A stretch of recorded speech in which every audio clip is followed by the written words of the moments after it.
नमस्कार। स्कूल विद्यार्थी इस चैनल में आप सभी का बहुत बहुत स्वागत। मेरा नाम है सोनाली जाधव। स्कूल विद्यार्थी ये चैनल खास करके स्कूल गोइंग स्टूडेंट्स और उनके पेरेंट्स के लिए बनाया गया है ताकि उनको पढ़ने में थोड़ी हेल्प हो सके।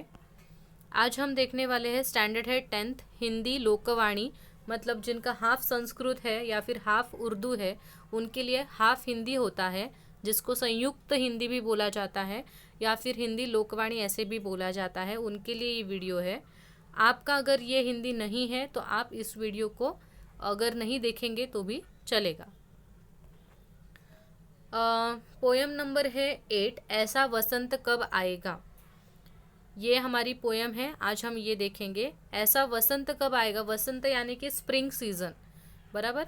वसंत का जो महीना होता है, देखिए जैसे कि भारत में मुख्य 3 ऋतु होते हैं। समर होता है, मतलब बहुत धूप होती है। बाद में मतलब गर्मी का मौसम, ठंडी का मौसम और बारिश का, ये 3 मौसम होते हैं ज़्यादा करके भारत देश में। पर ज़्यादा करके उनमें जो उपर ऋतु जो होते हैं, जैसे कि वसंत होता है, शिशिर होता है, शरद होता है। जैसे कि अभी शरद ये ऋतु चालू है, तो इनके नाम ज़्यादा करके आपको पता नहीं होते, क्योंकि हमें गर्मी की छुट्टियाँ, सर्दी की छुट्टियाँ या फिर बारिश, इतना ही ज़्यादा पता होता है। तो वसंत यानी कि स्प्रिंग सीज़न, तब क्या होता है, स्प्रिंग सीज़न में इंडिया में क्या होता है वसंत ऋतु में, तो थोड़ी ठंडी ठंडी हवा बहने लगती है। ये सब जो सीज़न होता है, सब जगह पे जो फ्रूट्स होते हैं वो फलने लगते हैं, ये सीज़न है। तो यहाँ पे हमारे कवि ने इस कविता का नाम ऐसा वसंत कब आएगा ही क्यों रखा है। तो कवि का मतलब वसंत से क्या है, तो वसंत ये जो सीज़न होता है वो खुशहाली का प्रतीक माना जाता है, खुशियों का प्रतीक माना जाता है ये ऋतु। तो यहाँ पे जो हमारे कवि है जिनका नाम क्या है, जगन्नाथ प्रसाद, यानी कि मिलिंद नाम से वो ज़्यादा करके उनका लेखन लिखते हैं, कविताएं लिखते हैं। तो इनका मतलब वसंत यानी कि खुशियाँ, हमारे इस भारत देश में खुशियाँ कब आएगी, खुशियों का सीज़न कब आएगा, इस अर्थ से उन्होंने ये बसंत नाम यहाँ पे लिखा है। तो समझ में आया आपको यहाँ तक। अभी हम लोग पोयम देखेंगे। ऐसा बसंत कब आएगा जब मानवता के वन उपवन का हर प्रसून खिल जाएगा, खिल पाएगा, ऐसा वसंत कब आएगा। कवि कहते हैं, मतलब मिलिंद जी कहते हैं कि ऐसा वसंत कब आएगा हमारे भारत देश में कि जब मानवता के वन उपवन का, मतलब ये जो मानवता है, मतलब ये जो इंसानों का पूरा ये वन है, हाँ, इंसानों के इस शहर को, इस संसार को उन्होंने वन और उपवन ऐसे बोला है।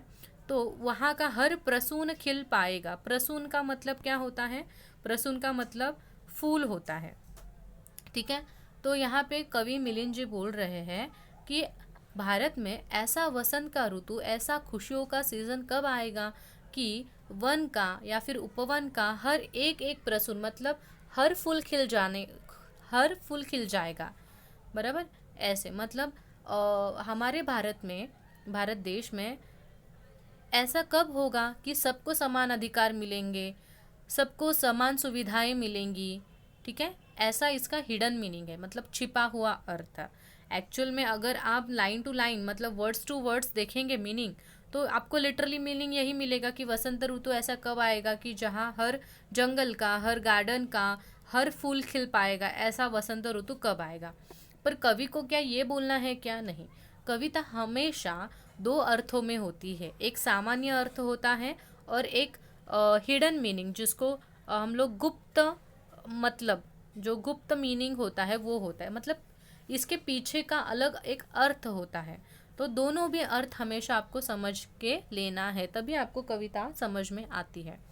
तो इसका जो छुपा हुआ अर्थ है वो मैं वही फिर से बताती हूँ कि हमारे भारत देश में ऐसा प्रगति का ऋतु कब आएगा कि जहाँ पे हर जाति का, हर धर्म का इंसान खिल जाएगा, मतलब उसकी प्रगति होगी, उसकी उन्नति होगी। एज अ फ्लावर जैसे ब्लॉसम होता है, वैसे हर इंसान के प्रगति होगी, ठीक है।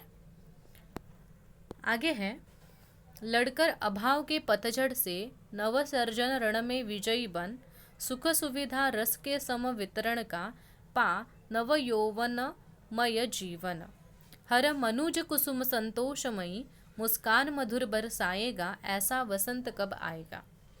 यहाँ पे क्या बोला है, लड़कर अभाव के पतझड़ से। पतझड़ यानी कि क्या, ऑटम सीजन, जहाँ पे हर पेड़ के पत्ते गिरते। देखिए भारत में भी ऐसा एक दौर आता है, सीजन आता है जब पेड़ों से सभी पत्ते गिर जाते हैं। ठीक है, अपने आप सूख जाते हैं और गिर जाते हैं, जिसको हम लोग पतझड़ का मौसम बोलते हैं। तो यहाँ पे कवि ने पतझड़ के मौसम के पीछे का अर्थ क्या है छिपा हुआ, कि पतझड़ यानी कि क्या, अभाव होना, किसी चीज़ का अभाव होना। तो भारत में ऐसे बहुत सारे लोग हैं जो गरीब है, जिनको सुविधाओं, मतलब जो ज़रूरत की सुविधाएं जैसे कि अन्न वस्त्र निवारा, ये ज़रूरत की जो बेसिक चीज़ें हैं उनका भी उनके यहाँ पे अभाव है। मतलब उनके पास एक दिन खाने के लिए 2 वक्त की रोटी नहीं है, रहने के लिए छत नहीं है, ऐसे लोग हैं। तो उनके लिए पतझड़ का मौसम हर साल होता है, ऐसा नहीं कि थोड़े टाइम के लिए, उनका पूरा जीवन ही अभाव से भरा हुआ होता है। तो ऐसे लोग कब विजयी बन जाएंगे, जब उनको सभी लोगों को सुख सुविधा मिल पाएंगी। इसके लिए नीचे लिखा है, नव सर्जन रण में विजयी बन। हाँ, नव सर्जन, सर्जन यानी कि क्या, एक नई निर्मिति। तो एक समाज अगर नई तरीके से बनना है, तो अगर वो अच्छे से समाज नया बनेगा, तो वो समाज पूरे दुनिया में विजयी ज़रूर ही होगा। ठीक है। सुख सुविधा रस के सम वितरण, मतलब हमारे भारत देश में सुख सुविधाओं का वितरण होता है, होता नहीं ऐसा नहीं है, गवर्नमेंट काम करती है, पर वो वितरण कैसा होना चाहिए, सम वितरण होना चाहिए, मतलब समान वितरण होना चाहिए, पार्शलिटी नहीं होनी चाहिए। ठीक है। आप जो भी सुविधाएं हैं, वो जितनी आप अमीर लोगों को देते हो उतनी आपको गरीब लोगों को भी देनी चाहिए। उसमें आपको मतभेद नहीं करना चाहिए, भेदाभेद नहीं करना चाहिए आपको। तभी सभी लोग सुकून से रह पाएंगे। ठीक है। नव यौवनमय जीवन। नव यौवन मतलब क्या, एक नया यौवन यानी कि यौवन यानी कि यंग, यंग जो बोलते हैं ना हम लोग, यंग जनरेशन, नई पीढ़ी। तो हमारी जो नई पीढ़ी है उसका जो जीवन है वो अच्छा कब बनेगा, जब सभी को सुख सुविधाएं समान हिस्से से मिलेंगी। हर मनुज कुसुम संतोषमय, मतलब हर मनुज, मनुज यानी कि इंसान, मनुष्य, हर इंसान, जैसे कि हमने फूलों को इंसानों से यहाँ पे क्या किया है, कंपेयर किया है कि जैसे मैंने आपको इस स्टांजा में बोला कि हर प्रसून खिल पाएगा, मतलब हर इंसान जब कब प्रगति कर पाएगा, तो एक फूल का मैंने मनुष्य के साथ कंपैरिजन किया था। तो यहाँ पे वही है कि हर मनुज मतलब हर इंसान, हर फ्लावर मतलब तब क्या होगा, संतोषमयी होगा। संतोष यानी कि क्या, सेटिस्फाइड। देखिए अगर आपको जो चाहिए वो आपको मिलता है तो आप क्या होते हो, समाधानी होते हो, सेटिस्फाइड होते हैं, जिसको हम हिंदी में और क्या बोलते हैं, संतोषमय होते हैं। तो वैसे ही है। और जब आप बहुत ही खुश होते हो, संतुष्ट होते हो, तो क्या होता है, मुस्कान मधुर बरसाएगा, मतलब आप हंसोगे, मुस्कुराओगे। और ऐसा वसंत कब आएगा, तो ये फिर से ये क्वेश्चन हमारे जो मिलिंद कवि जी है वो पूछ रहे हैं। पर ये कब होगा, ये कितना अच्छा प्रोसेस है, पर ये होगा कब, ये उनका प्रश्न है। आगे है, ऐसे वसंत कुछ चले गए, प्रासादों ही का ही नहीं, कुटी का आंगन भी तो आंगन है। सुख दुख पर होता है समान, हर मानव के उर में स्पंदन, सबके प्राणों का पूलक बने, ऐसा क्षण कौन बुलाएगा, ऐसा बसंत कब आएगा। ठीक है। अभी यहाँ पे देखिए, मतलब हमारे समाज में, भारत देश में बिल्कुल ही समानता नहीं है। ठीक है, हम लोग कितना भी नारे लगाएंगे, कितना भी हम लोग व्हाट्सएप पे, फेसबुक पे, ट्विटर पे मैसेज डालेंगे कि नहीं इंडिया में सबको समान अधिकार है, पर एक्चुअल लाइफ में आप देखते हो तो आपको ये सच लगता है, नहीं लगता है। आपको पार्शलिटी कभी ना कभी कहीं ना कहीं दिखाई तो देती ही है। ओके। तो रियलिटी में कुछ अलग ही होता है, पुस्तकों में कुछ अलग ही बताते हैं, पर रियलिटी में अभी तक सबको समान अधिकार मिलते नहीं हैं। ठीक है। तो यहाँ पे कवि ने वही कड़वा सच आपको बताया है कि ऐसे वसंत भी कुछ चले गए, मतलब ऐसे वसंत, मतलब ऐसी सुविधाएं आकर भी चली गई है जिन्होंने सिर्फ प्रासादों, प्रासाद यानी कि जो राजा के महल होते हैं, मतलब अमीर लोगों को ही सिर्फ सुविधा दिया है। कुटी का तो भी आंगन होता है। मतलब यहाँ पे एक्चुअल में जैसे कि पोयम का ही वर्ड यूज़ करूँ तो उन्होंने ये बोला है कि वसंत ऋतु जब आता है तो सिर्फ अमीरों के ही आंगन में फूल बरसाता है, गरीबों की जो कुटिया होती है, झोपड़ी होती है, वहाँ पे वो उसके फूल बरसाता ही नहीं है। तो ये कैसी पार्शलिटी है, ये तो चीटिंग है, ये तो गलत है।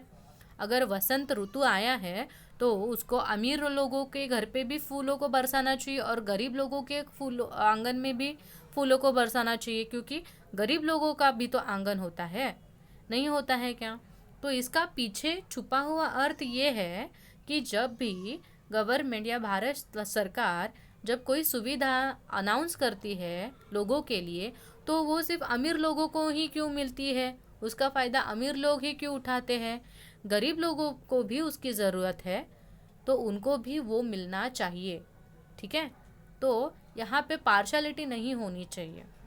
सुख दुख पर देखिए आगे, सुख दुख पर होता है समान हर मानव के ऊर में स्पंदन।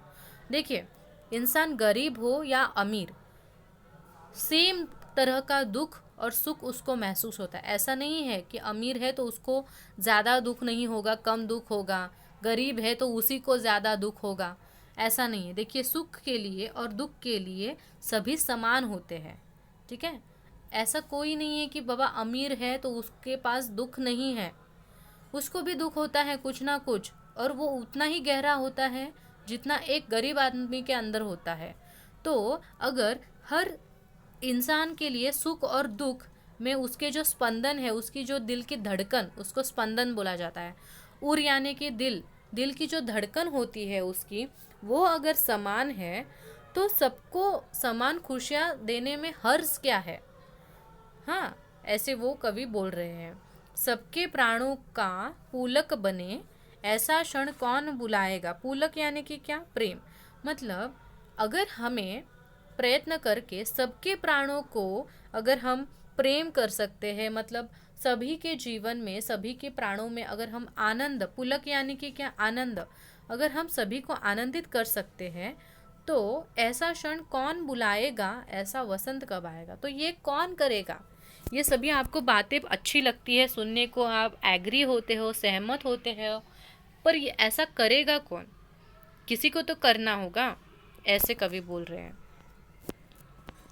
आगे, कवि के मानस में स्वप्न बना, छाया था जो सीमित वसंत, होगा जन जन के जीवन में साकार विपुल जब वह अनंत, जब मनुजों का जग भू पर ही अभिनव नंदन बन जाएगा, ऐसा वसंत कब आएगा? ठीक है। तो यहाँ पे देखिए कवि क्या बोलते हैं कि कवि के मानस में यानी कि मन में, कवि के मन में ना एक स्वप्न यानी कि एक सपना है। देखिए, हमारे सभी के मन में कुछ ना कुछ सपने होते हैं, वैसे ही कवि के मन में भी एक सपना है कि छाया था जो सीमित वसंत, सीमित यानी कि लिमिटेड या फिर रिस्ट्रिक्टेड, ठीक है, जो बंधन था, मतलब वसंत ऋतु जो पहले सीमित था कि नहीं, सिर्फ मैं अमीर जो लोग हैं उनके ही आंगन में बरसूंगा, फूलों को बरसाऊंगा, उनको ही अच्छा वातावरण में पैदा करूंगा।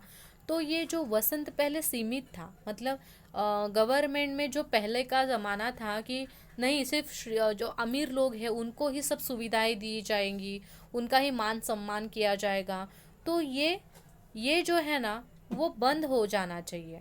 ये जो सीमित वाला वसंत है कि कुछ ही लोगों के लिए वसंत है, बाकी लोगों के लिए नहीं, गरीब लोगों के लिए वसंत नहीं है, ये जो सपना है वो बंद हो जाना चाहिए, होगा जन जन के जीवन में। और ये जो सीमित वसंत है ना, लिमिटेड वसंत, वो अनलिमिटेड होना चाहिए। मतलब वसंत ना कि सिर्फ अमीर लोगों के घर पे, बल्कि सभी लोगों के घर पे होना चाहिए। मतलब जैसे वो अमीर लोगों के आंगन में अगर फूलों को बरसाता है, अच्छा वातावरण वहाँ पे पैदा करता है, वैसा ही अगर वो गरीब के कुटिया के आंगन में भी करे, तभी हमारी सभी की प्रगति हो सकती है। और तभी क्या होगा, साकार विपुल जब वह अनंत। और जब वो चीज़ होगी, जब सभी सुविधाएं गरीब को भी मिलेगी, तो जब मनुजों का जग भू पर ही अभिनव अभिनव नंदन बन जाएगा। तो ये जो पृथ्वी है वो नंदन बन जाएगी। नंदन में यानी कि स्वर्ग बन जाएगी। हमें देखिए, हम लोग ऐसे बोलते हैं कि हमें अच्छे कर्म करने चाहिए ताकि हम लोग हमें आगे स्वर्ग में स्थान मिल सके। हम भगवान के पास जब भी जाएंगे हम स्वर्ग में जाएंगे, इसके लिए हमें अच्छे कर्म करने चाहिए। पर यहाँ पे कवि मिलिंद जी बोल रहे हैं कि अगर सबको समान अधिकार मिलता है पृथ्वी पर, तो पृथ्वी क्या स्वर्ग से कम है?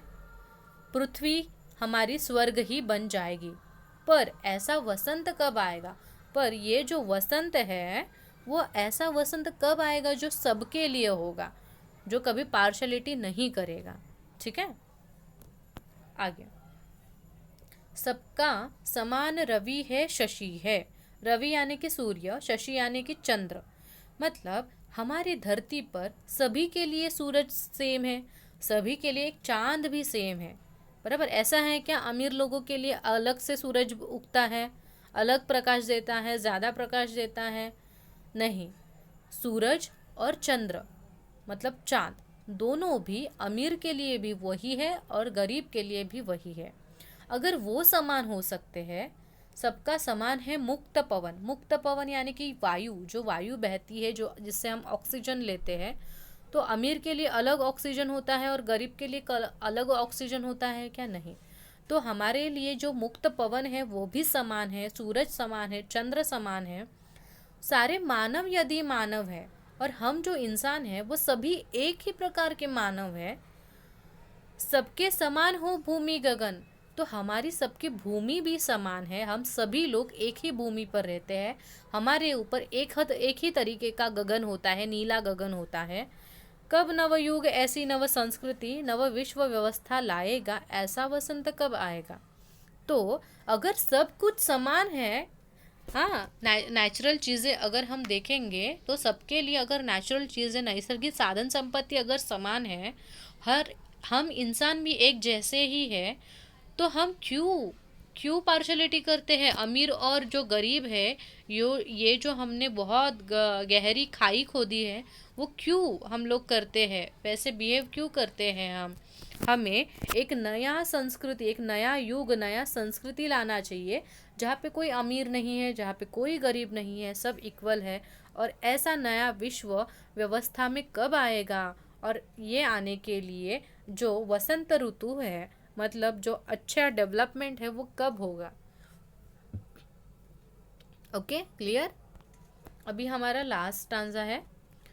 सबको दे भोजन वसन भवन, जिससे जीवन में रस छाए, खिल जाए अधर हंस दे आंखें, ऐसा वसंत जग में आए।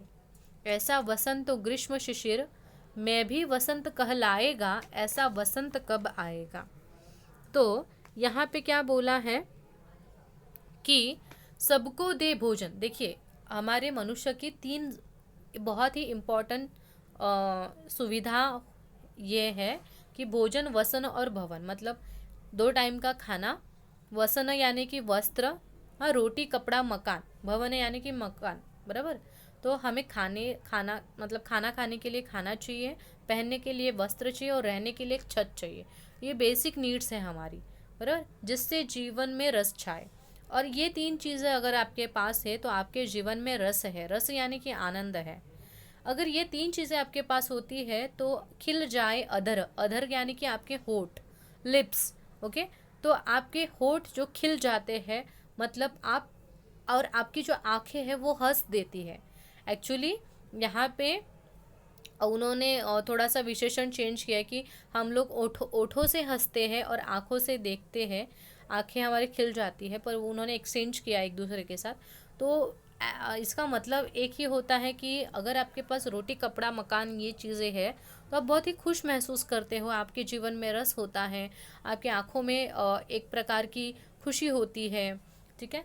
पर ये सब कब होगा? जब ऐसा वसंत जग में आएगा, मतलब जब सभी जगह पे समानता होगी। वसंत यानी कि क्या बोला है, हिडन मीनिंग इसके पीछे का, कि वसंत ऋतु मतलब ऐसा ऋतु कि जब जब सब लोगों को एक दृष्टि से देखा जाएगा, ना कोई अमीर होगा ना कोई गरीब होगा, सब एक समान होंगे। ठीक है। और अगर ऐसी सिचुएशन, अगर सपोज ग्रीष्म और शिशिर ऋतु, मतलब ये दोनों ही गर्मी के ऋतु है जिसको हम लोग समर बोलते हैं, तो ऐसी परिस्थिति कि सभी लोगों को समान माना है और सपोज उस टाइम पे रियलिटी में समर सीजन चालू है, मतलब गर्मी चालू है, गर्मी का सीजन चालू है, फिर भी वो जो गर्मी का सीजन है वो वसंत ही कहलाएगा, क्योंकि वसंत के जैसी ही खुशियाँ उस गर्मी के ऋतु में आई हैं, क्योंकि वहाँ पे सभी को समान अधिकार दिए गए हैं। ठीक है। तो वसंत ऋतु को यहाँ पे आपको लिटरली वसंत ऋतु यानी कि स्प्रिंग सीजन नहीं लेना है। इसके पीछे का अर्थ है डेवलपमेंट, इंडिया की व्यवस्था, अच्छी व्यवस्था। अगर अच्छी व्यवस्था किसी भी ऋतु में आए तो उस ऋतु को वसंत ऋतु ही माना जाएगा। ठीक है। इस तरह से आपका ये जो पोयम है वह ऐसा वसंत कब आएगा, ये यहाँ पे कंप्लीट हो जाता है। इस तरह से हमारी जो भी पोयम बची हुई है वो जल्द ही जल्द 1 वीक के अंदर मैं कंप्लीट कर लूँगी, क्योंकि मुझे भी पता है आपके एग्ज़ाम बहुत ही नज़दीक है और आप चैप्टर्स तो कम से कम पढ़ लेंगे और समझ सकते हैं, पर पोयम का वैसा नहीं होता। पोयम का आपको लिटरली मीनिंग और हिडन मीनिंग दोनों भी पता होने चाहिए। मैं कोशिश करूँगी जल्द से जल्द ज़्यादा से ज़्यादा वीडियो अपलोड करने की। अगर आपको ये वीडियो अच्छे लगते हैं तो प्लीज़ वीडियो को लाइक कीजिए, चैनल को सब्सक्राइब करना मत भूलिए, अभी तक किया नहीं तो प्लीज़ डू सब्सक्राइब, और ज़्यादा से ज़्यादा दोस्तों को वीडियो शेयर कीजिए, क्योंकि देखिए लोकवाणी का ऑलरेडी कंटेंट बहुत कम है यूट्यूब पे, और मुझे आप लोगों की हेल्प करना बहुत अच्छा लगता है, और आप भी एक दूसरे की हेल्प ज़रूर करिए इस बारे में, क्योंकि आप जैसे जो बच्चे हैं वो आप ही के फ्रेंड्स को या फिर स्कूल ग्रुप में ऐसे वीडियो शेयर करोगे तो सभी का फ़ायदा हो पाएगा। ठीक है। और ध्यान से एक बात ध्यान में रखिए कि शेयरिंग इज़ केयरिंग। तो कभी भी आपकी कोई भी अच्छी इन्फॉर्मेशन आपके अच्छे दोस्त के साथ, या फिर वो दोस्त भी नहीं होगा, दुश्मन भी होगा, तो आप अच्छा काम कीजिए और शेयर कीजिए वीडियो, और वो आपको कभी ना कभी उसका फ्रूट मिलेगा लाइफ में। Thank you so much. और याद से बेल आइकन को क्लिक कीजिए, ताकि जब जब मैं मतलब वीडियो डालूंगी उसका नोटिफिकेशन आपको मिल जाएगा, तो आपकी कोई भी वीडियो मिस नहीं होगी। Thank you so much for loving me and supporting me. मिलते हैं नए वीडियो के साथ, तब तक के लिए धन्यवाद।